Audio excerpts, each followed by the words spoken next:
at the cemetery. Ofentse, is everything in place as you are waiting there for the procession to come through?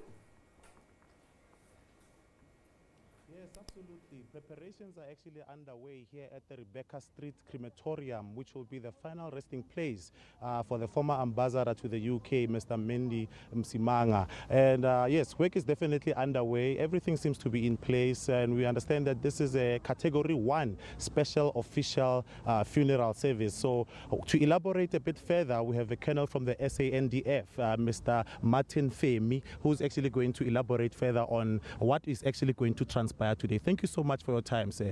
If you can just elaborate on the ceremonials that will be taking place today by the military.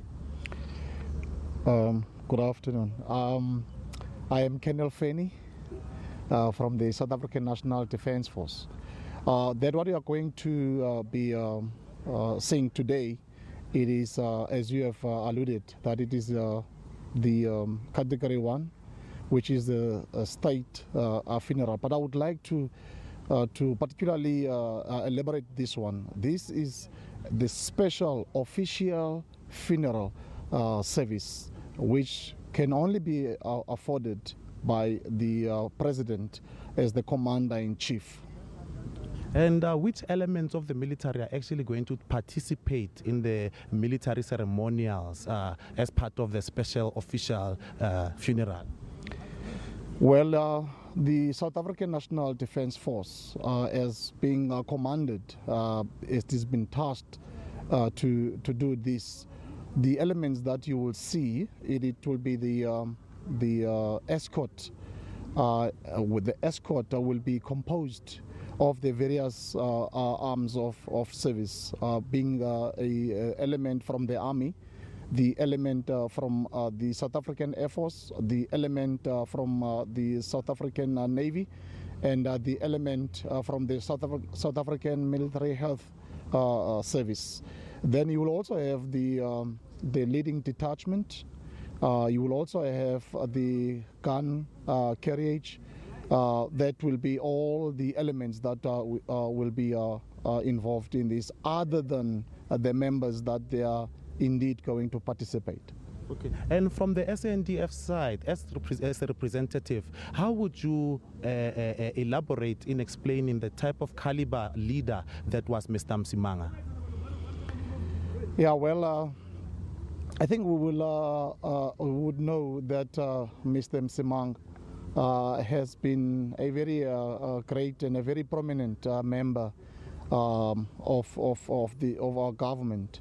Well, we would know that he has been involved in a lot of activities of the government, including obviously the ANC, which I wouldn't necessarily want to dwell much. It's not my space really, but we are aware that he has been involved in the struggles to free the South Africans as early as 1940s, where he was involved in the youth league, and we are also aware that he was involved obviously in the ANC activities until when the organization was banned, and he was also tasked to set up the offices together with the late Mr.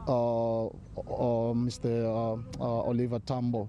And he has been involved literally in many countries where he's been establishing the ANC offices around the globe to make sure that the organization was in fact operational. And we understand that the military procession will actually hand over to the family once they get to the crematorium. What is that process like? Can you take us through that? The military, you would have, if you've been following the processions, the military has already taken over, in fact, from the church, coming over to the cemetery, and we are then going to afford the late Mr. Msimang with the military colors, and which will culminate with the chief military mourner, which will be handing the South African storm flag that will be then the symbol of respect and the symbol of acknowledging Mr. Msimang for the activities and the services that he has rendered to this country and its people. Thank you very much. That was the SNDF's Colonel Feni actually elaborating on what is to transpire here at the Rebecca Street crematorium, which will be the last resting place for struggle stalwart Mendi Msimang. With that, it's back to studio. Our colleague there, Ofentse Stimo, who will stay with the proceedings right up till the end and bring that to us. But for now, let's take